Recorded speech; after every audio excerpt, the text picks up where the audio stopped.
So, good morning అండి. మనము ఎప్పుడెప్పుడా అని ఎదురు చూస్తున్నటువంటి సైనిక్ స్కూల్ నోటిఫికేషన్ అనేది వచ్చేసింది. సో, ఇప్పుడు మనం ఏం తెలుసుకుందాము అనంటే ఆల్రెడీ మనం నిన్న కొంత ఇన్ఫర్మేషన్ తెలుసుకున్నాం. బట్ ఇప్పుడు మనం రిజిస్ట్రేషన్ ఎలా చేసుకోవాలి అనేది తెలుసుకోవాలనమాట. ఫస్ట్ ఆఫ్ ఆల్ రిజిస్ట్రేషన్ చేసుకోవాలి అంటే కొత్త వెబ్‌సైట్ లింక్ అనేది డిస్క్రిప్షన్‌లో ఉంటది. లేదంటే ఇప్పుడు చెప్తాను చూడండి. exams.nta.ac.in/AISSEE/ అని కొట్టి మీరు నెట్‌లో సెర్చ్ చేసినట్లయితే మీకు కొత్త వెబ్‌సైట్ అనేది వస్తుంది. సో, కొత్త వెబ్‌సైట్‌లో ఏమేమి ఎలా ఎలా డిజైన్ చేశారనేది ఇప్పుడు వన్ బై వన్ నేను మీకు చెప్తాను. మీరు వినండి. సో, ఫస్ట్ ఆఫ్ ఆల్ మనం తీసుకున్నట్లయితే ఇది చూడండి, పబ్లిక్ నోటీసెస్. అంటే పబ్లిక్ నోటీసెస్ గురించి ఇక్కడ మీకు మెన్షన్ చేసున్నారు. సో, ఏదైతే ఈ పబ్లిక్ నోటీసులు అంటే ఇక్కడుంటది. న్యూస్ ఈవెంట్స్ అంటే ఇక్కడుంటది. సో, క్యాండిడేట్స్ యాక్టివిటీ అంటే ఇక్కడుంటదనమాట. సో, లేటెస్ట్ న్యూస్ అన్నీ కూడాను ఇక్కడ మీకు స్క్రోల్ అవుతుంటది. ఈ ఈ ప్లేసుల్లో స్క్రోల్ అవుతుంటదనమాట. సో, ఈ విధంగా మీకు ఆహ్, కొత్త వెబ్‌సైట్ అనేది మీకు కనిపిస్తుంటది. ఎక్కడెక్కడ మనం చూడాలనేది కూడా మనం తెలుసుకోవచ్చు. First of all public notice వచ్చినప్పటికి నిన్న రిలీజ్ చేసిన నోటిఫికేషన్ తాలూకు పబ్లిక్ నోటీస్ అనేది ఇక్కడ ఆల్రెడీ లింక్ ఇచ్చున్నారు. సో, ఆ లింక్‌తో మీరు డైరెక్ట్‌గా యాక్సెస్ చేసుకొని డౌన్‌లోడ్ చేయొచ్చనమాట. అయితే పబ్లిక్ నోటీస్ గురించి ఇక్కడ మనకి కొంత ఇన్ఫర్మేషన్ చెప్పిన తర్వాత మనము కొంత ఇన్ఫర్మేషన్ అనేది పబ్లిక్ నోటీస్ త్రూ తెలుసుకుందాం. సో, మనకి ఆన్‌లైన్ అప్లికేషన్ రిజిస్ట్రేషన్ లింక్ ఎక్కడుంది అనేసి చాలామంది అడుగుతున్నారు. సో, ఈ లింక్ వచ్చేటప్పటికి ఇక్కడ ఉంది చూడండి. ఇక్కడ, ఇక్కడ చూడండి, AISSEE 2024 registration open, click here అని ఉంది చూడండి. అంటే అక్కడ క్లిక్ చేస్తే మీకు రిజిస్ట్రేషన్ అనేది, ప్రైమరీ రిజిస్ట్రేషన్ అనేది ఓపెన్ అవుతది. సో, ప్రైమరీ రిజిస్ట్రేషన్ ఓపెన్ అయినాక మనం ఏం చేయాలి అనే దాన్ని వన్ బై వన్ స్టెప్ తెలుసుకుందాం. సో, దీంట్లో 3 స్టెప్స్ ఉంటాయి. ఫస్ట్ ప్రైమరీ రిజిస్ట్రేషన్ చేసుకోవాలి. తర్వాత డాక్యుమెంటేషన్ అప్‌లోడ్ చేయాలి. ఫైనల్‌గా ఫీజ్ పే చేసి అప్లికేషన్ అనేది సబ్మిట్ చేయాలన్నమాట. సో, ఇక్కడ ఏ స్టెప్‌లో మీరు ఆగిపోయినా మీ అప్లికేషన్ అనేది రిజెక్ట్ అవుతుంది. సో, ఇప్పుడు ఈ స్టెప్‌ని మనం క్లిక్ చేసినట్లయితే, సో, నెక్స్ట్ వచ్చేటప్పటికి అప్లికేషన్ అనేది ఈ విధంగా మీకు లోడ్ అవుతది. రిజిస్ట్రేషన్ ఓపెన్ చేసేటప్పుడు. ఇక్కడ మీకు ఈ డాష్‌బోర్డ్‌లో ఏం కనిపిస్తుంటాయి అనేది నేను వన్ బై వన్ ఇప్పుడు మీకు ఎక్స్‌ప్లెయిన్ చేస్తాను చూడండి. చూడండి, స్టెప్స్ టు అప్లై ఆన్‌లైన్ అనేసి ఇచ్చున్నారు. ఇక్కడ స్టెప్ 1 ఏం చేయాలి అనేది ఇక్కడ మెన్షన్ చేసున్నారు. స్టెప్ 1 ఏం చేయాలంటే registration, apply for online registration అనేది చేయాలి. స్టెప్ 2 ఏం చేయాలంటే మన ఇన్ఫర్మేషన్‌ని మనం ఫిల్ చేయాలి. స్టెప్ 3 ఏం చేయాలంటే ఆహ్, ఆహ్, హ్మ్. ఎగ్జామినేషన్ ఫీజ్ అనమాట మనము పే చేయాలి. సో, ఇప్పుడు ఈ స్టెప్స్‌లో ఫస్ట్ స్టెప్స్ మనం రిజిస్ట్రేషన్ చేయాలి అనుకునేటప్పుడు ఇక్కడ చూడండి, న్యూ క్యాండిడేట్స్ రిజిస్ట్రేషన్ హియర్ అనేసి ఉంది చూడండి. రిజిస్టర్ హియర్ అని ఉంది. అంటే ఈ లింక్ మీద క్లిక్ చేస్తే కొత్తగా మనం అప్లై చేసుకునేటప్పుడు మనకి ఒక లింక్ అనేది ఓపెన్ అవుతది. ఆ లింక్‌లో మన డీటెయిల్స్ ఫిల్ చేసిన తర్వాత మనం అప్లై చేసుకోవచ్చనమాట. సో, నెక్స్ట్ వచ్చేటప్పటికి ఈ ఈ రైట్ సైడ్ ఏముంది అని చూసుకున్నట్లయితే రైట్ సైడ్ గురించి మనం ఒకసారి చూద్దాం. సో, రైట్ సైడ్‌లో చూడండి, అప్లికేషన్ ఫర్ దేనికైతే అప్లికేషను పెడుతున్నామో దానికి అప్లికేషన్ ఫర్ అనేసి ఇక్కడ రాసుంది. ఇక్కడ అప్లికేషన్ నంబర్ ఉంది. అదే ఇక్కడ పాస్వర్డ్ ఉంది. తర్వాత సెక్యూరిటీ పిన్ అంటే దీన్నే ఇక్కడ ఇది ఏదైతే ఉందో దీన్నే ఇక్కడ ఎంట్రీ చేసుకోవాల్సి ఉంటదనమాట. దాని తర్వాత లాగిన్ అని కొడితే లాగిన్ అవుద్ది. అయితే ఇవి ఎప్పుడొస్తాయి అనంటే ప్రైమరీ రిజిస్ట్రేషన్ పూర్తయిన తర్వాతే ఈ డీటెయిల్స్ అనేది మనం ఇక్కడ ఈ ఈ ఈ సైడ్ రైట్ సైడ్ త్రూ అనమాట మనం లాగిన్ అవ్వచ్చు మన డాష్‌బోర్డ్‌లోకి. సో, ప్రైమరీ రిజిస్ట్రేషన్ గురించి మనం ఇప్పుడు తెలుసుకుందాం. So, first of all primary registration మీద నేను క్లిక్ చేస్తున్నాను. చూడండి, ఈ ప్రైమరీ రిజిస్ట్రేషన్ మీద నేను క్లిక్ చేసిన తర్వాత ఇది పేజ్ కన్వర్ట్ అయింది. సో, పేజ్ కన్వర్ట్ అయినప్పుడు డైరెక్ట్‌గా మనకి చూపించింది ఇక్కడ. ఏంటి అనేసి డౌన్‌లోడ్ ఇన్ఫర్మేషన్ బుక్లెట్. ఆ! డౌన్‌లోడ్ ఇన్ఫర్మేషన్ బుక్లెట్ అనేసి ఇక్కడ ఒక బటన్ చూపించింది. దీని మీద క్లిక్ చేసినట్లయితే ఒక 100 పేజెస్ ఉండే బుక్లెట్ అనేది ఒకటి డౌన్‌లోడ్ అవుతది. ఆ బుక్లెట్‌ని మీరు కూలంకషంగా చదవండి. ఫస్ట్ ఆఫ్ ఆల్ చదివి తర్వాత మనం ఏం చేయాలన్నది ఆలోచించండి. అంతేగాని ఊరికనే ఏదో తెలియకుండా చేయకండి. సో, నెక్స్ట్ వచ్చేటప్పటికి ఇక్కడ మీకు క్లియర్ కట్‌గా మెన్షన్ చేసున్నారు. ఏదైతే మనం ఆన్‌లైన్ చేయాలనుకుంటున్నామో ఆ వెబ్‌సైట్ ఇది. మీరు అనవసరంగా ఫేక్ వెబ్‌సైట్స్‌లోకెళ్ళి ఏమి మీ ఇన్ఫర్మేషన్ ఇవ్వకండి అనేసి, అఫీషియల్ వెబ్‌సైట్ ఇది అనేసి అక్కడ క్లియర్ కట్‌గా మెన్షన్ చేసున్నారనమాట. సో, నెక్స్ట్ వచ్చేటప్పటికి ఇక్కడ కింద కొన్ని ఇన్‌స్ట్రక్షన్స్ ఇచ్చున్నారు. ఏంటి అనంటే అసలు ఫస్ట్ ఆఫ్ ఆల్ మనం తీసుకున్నట్లయితే ఈ ఫస్ట్‌ది ఏంటి అనంటే డౌన్‌లోడ్ అండ్ రీడ్ కేర్‌ఫుల్లీ, అంటే ఈ బుక్‌లెట్‌ని మనము డౌన్‌లోడ్ చేసి జాగ్రత్తగా చదవండి అని చెప్తున్నారు. రెండోది ఏంటంటే ఇదిగోండి ఈ వెబ్‌సైట్ త్రూ అనమాట అప్లై చేయండి. ఇది అఫీషియల్ వెబ్‌సైట్ అని చెప్తున్నారు. మూడోది ఏంటి అంటే మీ ఎలిజిబిలిటీని మీరు ఎన్ష్యూర్ చేసుకోండి. అసలు మీరు ఎలిజిబిలిటీ కాదా అనేది ఫస్ట్ మీరు ఇన్ఫర్మేషన్ బుల్లెట్ చదివి మీకు మీరుగా మీరు ఎలిజిబిలిటీయా, మీకు అప్లికబుల్ అవుతుందా కాదా అనేది మీరు నిర్ధారించుకోండి అనేది చెప్తున్నాడనమాట. నెక్స్ట్ నాలుగో దీంట్లోకి వచ్చినట్లయితే ఇక్కడ కేటగిరీ వైజ్ దేనికి ఎంత ఫీజు అనేది ఉంటుంది అనేది మెన్షన్ చేస్తున్నారు. చూడండి, జనరల్ ఓబీసీ కేటగిరీ వాళ్ళకైతే 650 రూపీస్ ఉంటుంది. ఎస్సీ ఎస్టీ కేటగిరీల వారికైతే 500 రూపీస్ ఉంటుంది. ఇంకా ఈ ఈ ఈ విధంగా మెన్షన్ చేశారన్నమాట. సో ఏదైతే ఈ 4th కాలమ్ అయిపోయిన తర్వాత 5th కాలంలోకి వచ్చినప్పుడు మీ ఏజ్ ఎంత, 6th క్లాస్ అయితే మీరు ఎంత ఏజ్ లో ఉంటే మీరు ఎలిజిబిలిటీ అవుతారు. సో 6th క్లాస్ కోసం అప్లై చేస్తున్నప్పుడు మీ ఏజ్ అనేది ఈ రెండింటి బిట్వీన్ లో ఉండాలి.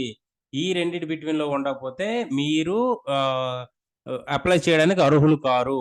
అలాగే 9th క్లాస్ వచ్చేటప్పటికి 9th క్లాస్కి ఎప్పుడైతే మనం వస్తామో 9th క్లాస్ వాళ్ళకి ఏజ్ అనేది ఈ రెండింటి బిట్వీన్ లో ఉండాలి. ఈ రెండింటి బిట్వీన్ లో లేకపోతే వాళ్ళు అప్లై చేయడానికి అర్హులు కారు అనేది వాడు క్లియర్ కట్ గా మనకు చూపిస్తాడు. డేట్ ఆఫ్ బర్త్ కి ఏజ్ క్రైటీరియా అంటే మన ఎలిజిబిలిటీ ఏంటి అనేది. ఇంకా నెక్స్ట్ వచ్చేటప్పటికి అప్లికేషన్ ప్రొసీజర్ చూపించారన్నమాట. So first of all application procedure అనేది 3 స్టెప్స్ ఉంటుంది. స్టెప్ 1 లో ఏం చేయాలి, స్టెప్ 2 లో ఏం చేయాలి, స్టెప్ 3 లో ఏం చేయాలి అనేది క్లియర్ కట్ గా కింద మెన్షన్ చేస్తున్నారు. సో అప్లికేషన్ ప్రొసీజర్ లో క్లియర్ కట్ గా చెప్పారు చూడండి. Candidates must read carefully the instructions. ఎప్పుడు కూడాను మనకి ఇచ్చిన ఇన్స్ట్రక్షన్స్ ని మనం ప్రాపర్ గా చదివే మనం అప్లికేషన్ సబ్మిట్ చేయాలి. మీకు తెలియకపోతే మీ ఇంట్లో చదువుకున్న వాళ్ళు కానీ, మీ పక్కింట్లో చదువుకున్న వాళ్ళు కానీ, తెలిసిన వాళ్ళ చేత చదివించండి. అంతేగాని ఊరికనే కంగారు పడకండి. నెక్స్ట్ వచ్చేటప్పటికి స్టెప్ 1 ఏం చేశాడు, స్టెప్ 1 దీని కింద ఒకటి ఇచ్చాడు చూడండి, స్టెప్ 1 అనేసి. ఇక్కడ స్టెప్ 1 చూసుకున్నట్లయితే రిజిస్ట్రేషన్ ఫామ్ అంటే మొదట ఇనీషియల్ రిజిస్ట్రేషన్ అనమాట స్టెప్ 1 అనమాట. ఈ స్టెప్ 1లో ఏం జరుగుతుంది అంటే మన ఇన్ఫర్మేషన్ ఫిల్ చేస్తే ఆటోమేటిక్ జనరేటెడ్ గా మనకు ఒక అప్లికేషన్ నెంబర్ అనేది వస్తుంది. సో ఒక అప్లికేషన్ నెంబరు మనం ఇన్ఫర్మేషన్ ఫిల్ చేసేటప్పుడు మనం ఒక పాస్వర్డ్ ని క్రియేట్ చేసుకుంటాం. ఆ పాస్వర్డ్ సెక్యూరిటీ క్వశ్చన్ అనేది ఒకటి క్రియేట్ చేస్తాం అనమాట. సో మనం ఎప్పుడైతే ప్రైమరీగా ఈ స్టెప్ 1 రిజిస్ట్రేషన్ చేస్తామో అదే సమయంలో మన మొబైల్ నెంబరు, మన ఈమెయిల్ ఐడి ఇస్తామన్నమాట. సో చూసుకోండి, ఎప్పుడు కూడాను అదే పేరెంట్ ఎవరైతే ఉంటారో వాళ్ళ తాలూకు మొబైల్ నెంబరు, ఈమెయిల్ ఐడీస్ మాత్రమే ఇవ్వండి. వేరే వాళ్ళకి ఇచ్చుకోకండి. ఎందుకు అంటే పేరెంట్స్ తప్పించి అదర్స్ అయితే అది ఆ రోజు ఒకవేళ యూజర్ నేమ్ గుర్తుండి పాస్వర్డ్ మర్చిపోయినా పాస్వర్డ్ రీట్రై చేయడానికి మీరు ఇబ్బంది పడతారు. సో ఎప్పుడు కూడాను మనం స్టెప్ 1 రిజిస్ట్రేషన్ లో మనకు ఒక అప్లికేషన్ నెంబర్ పాస్వర్డ్ అనేది జనరేట్ చేయగలుగుతాం. సో ఆ అప్లికేషన్ నెంబర్, పాస్వర్డ్ అనేది ప్రాపర్ గా గుర్తుపెట్టుకోండి first of all. Next step 2 వచ్చేటప్పటికి అప్లికేషన్ ఫామ్.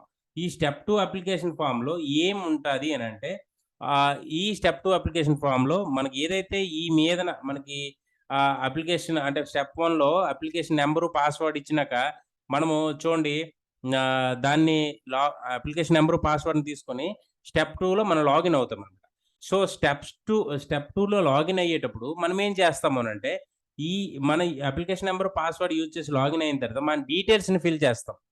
ఏం డీటెయిల్స్ ఉంటాయంటే సర్టెన్ డీటెయిల్స్ అనేవి అంటే ఎక్కడ మనకి ఎగ్జామినేషన్ సెంటర్ కావాలి, నెక్స్ట్ మన పిల్లల తలకి certificates, photos, signatures, caste certificate, birth certificate, category certificate, అలాగే స్టూడెంట్షిప్ అనేసి ఒక సర్టిఫికేట్, క్లాస్ 5th చదువుతున్నట్టు, ఈ విధంగా ఇన్ఫర్మేషన్ అనేది మనం ఈ అప్లికేషన్ ఫామ్ అంటే స్టెప్ 2 లో ఫిల్ చేస్తాం అనమాట. ఇక్కడ ఫిల్ చేసేటప్పుడు ఇక్కడ క్లియర్ కట్ గా మెన్షన్ చేస్తున్నారు మీ ఫొటోస్, అదే మీ పిల్లల ఫొటోస్ కానీ, తంబ్ కానీ ఎంత ఉండాలి అంటే స్కానర్డ్ ఫోటోగ్రాఫ్స్ అంటే ఏదైతే మనం ఇప్పుడు స్కానర్డ్ ఫోటోగ్రాఫ్స్ ఉంటాయో ఈ ఫోటోగ్రాఫ్ తంబు ఎంత డీటెయిల్ గా మెన్షన్ చేశారనమాట.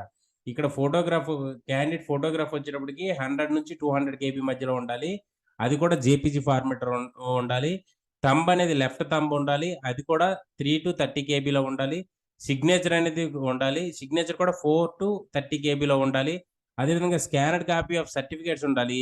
ఈ సర్టిఫికేట్స్ ఎంత ఉండాలంటే 5 to 300 KB బిట్వీన్ లో ఉండాలన్నమాట. సో ఈ విధంగా మనం మన తాలూకు ఇన్ఫర్మేషన్ అన్ని రెడీగా పెట్టుకుని అప్పుడు మనం స్టెప్ 2 రిజిస్ట్రేషన్ కి వెళ్ళాలి. స్టెప్ 2 రిజిస్ట్రేషన్ లో కానీ, స్టెప్ 1 రిజిస్ట్రేషన్ లో కానీ మన ఇన్ఫర్మేషన్ అనేది ప్రాపర్ గా ఎటువంటి తప్పులు లేకుండా ఎంట్రీ చేయడానికి ప్రయత్నం చేయండి. ఏదైనా తప్పులు ఉంటే కరెక్షన్ విండో ఇస్తారు కానీ కొన్ని ఇన్ఫర్మేషన్ మార్చడానికి అవ్వదు. ఎలాంటివి అంటే డేట్ ఆఫ్ బర్త్, కేటగిరీ, ఇంకా కొన్ని ఇన్ఫర్మేషన్ అంటే డేట్ ఆఫ్ బర్త్, కేటగిరీ ఇలాంటి అంటే ప్రైమరీ నీడ్స్ ఏదైతే ఉంటుందో ఆ ఇన్ఫర్మేషన్స్ అనేవి అంటే ప్రైమరీ ఇన్ఫర్మేషన్ అంటే ప్రైమరీగా ఎక్కువ ప్రాధాన్యత ఇచ్చే ఇన్ఫర్మేషన్ ఏది ఉంటుందో అది మనం మార్చడానికైతే ఇవ్వదు. అది మీరు ఖచ్చితంగా గుర్తుపెట్టుకోండి. So first time application fill చేసేటప్పుడే జాగ్రత్తగా ఫిల్ చేయండి. మనం కరెక్షన్ విండోకి వెళ్ళకుండా ఉండొచ్చు. సో ఫైనల్‌గా స్టెప్ 3 మనం తీసుకున్నట్లయితే స్టెప్ 3లో ఫీజ్ పేమెంట్ గురించి మెన్షన్ చేస్తున్నారు. ఈ ఫీజ్ పేమెంట్ ఎంత అనేది ఆల్రెడీ మనం ఇంతకుముందు డిస్కస్ చేశాం. స్టెప్ 1, స్టెప్ 2 కంప్లీట్ అయిన తర్వాత ఈ ఫీజ్ అనేది యూపీఐ ద్వారా గానీ, debit or credit card or Paytm services ఏది యూజ్ చేసైనా మీరు మీ ఫీజ్‌ని పే చేసుకోవచ్చు. ఈ విధంగా అప్లికేషన్ ప్రొసీజర్ ఉంటాది అనేది చెప్పారన్నమాట.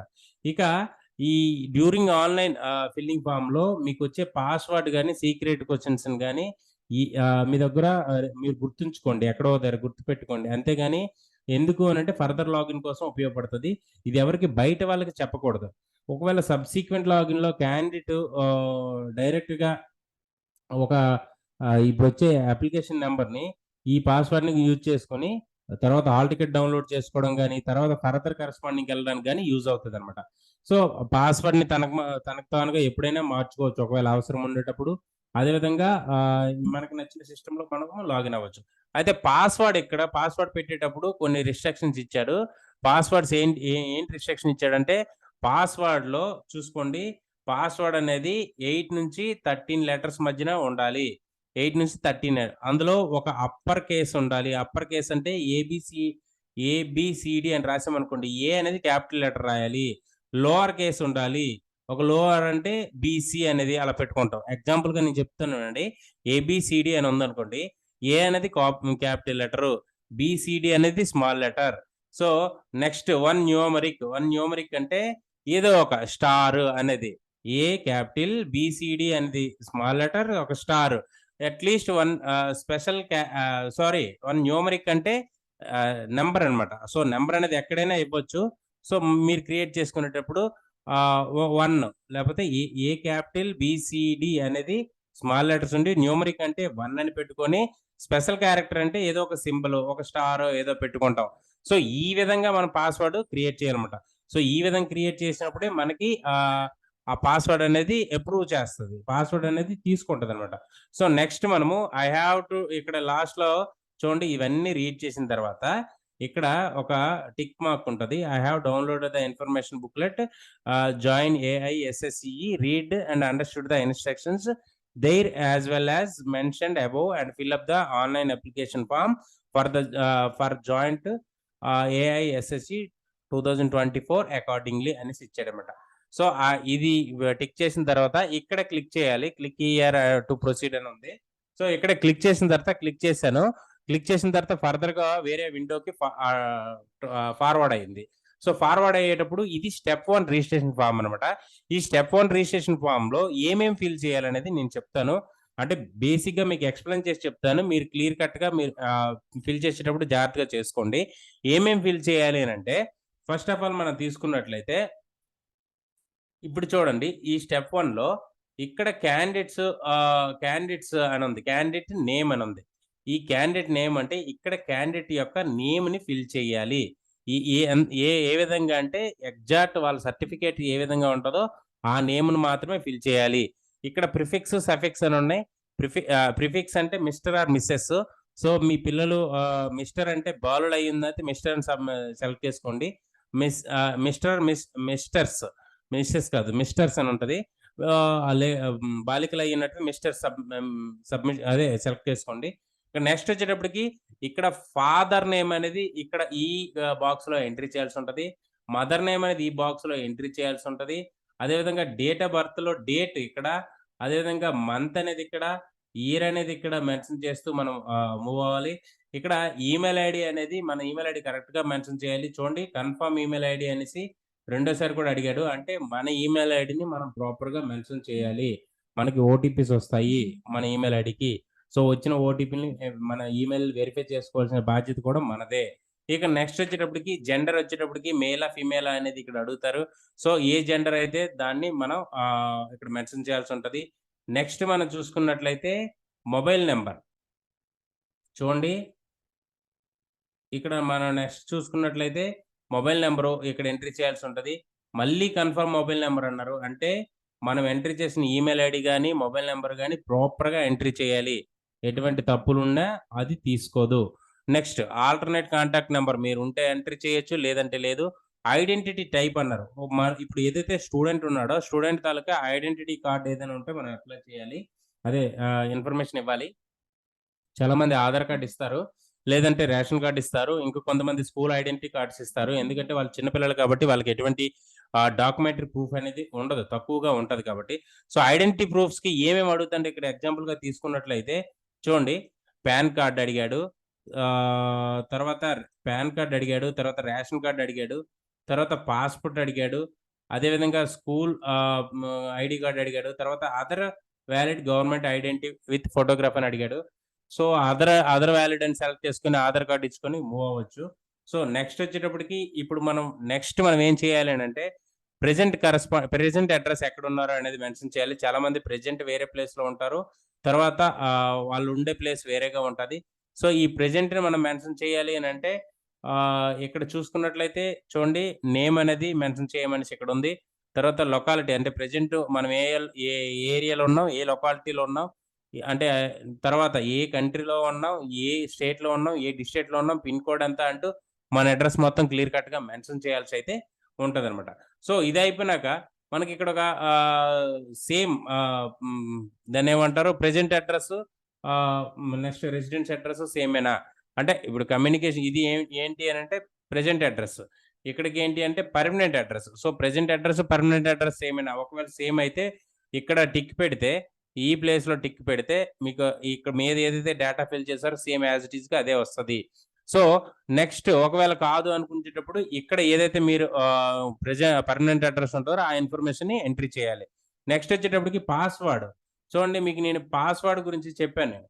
సో, పాస్‌వర్డ్ గురించి చెప్పేటప్పుడు ఇక్కడ చూడండి, password, confirm password, security question answer.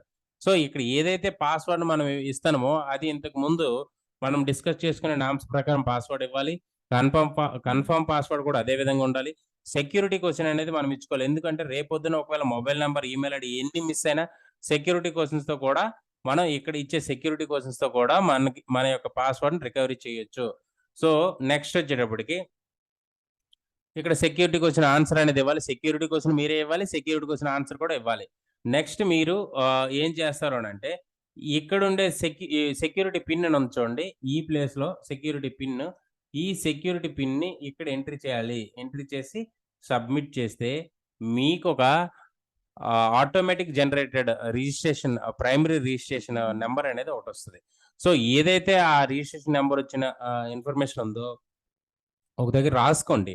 రాసుకొని ఫర్దర్‌గా అంటే స్టెప్ 2లో ప్రొసీడ్ అయ్యేటప్పుడు మనం దాన్ని యూజ్ చేయడానికి ఉపయోగపడుద్దనమాట. సో, ఈ విధంగా స్టెప్ 1 ప్రాసెస్ అనేది ఉంటది. సో, స్టెప్ 2 ప్రాసెస్ అనేది నెక్స్ట్ వీడియోలో మనం కంటిన్యూ చేద్దాం.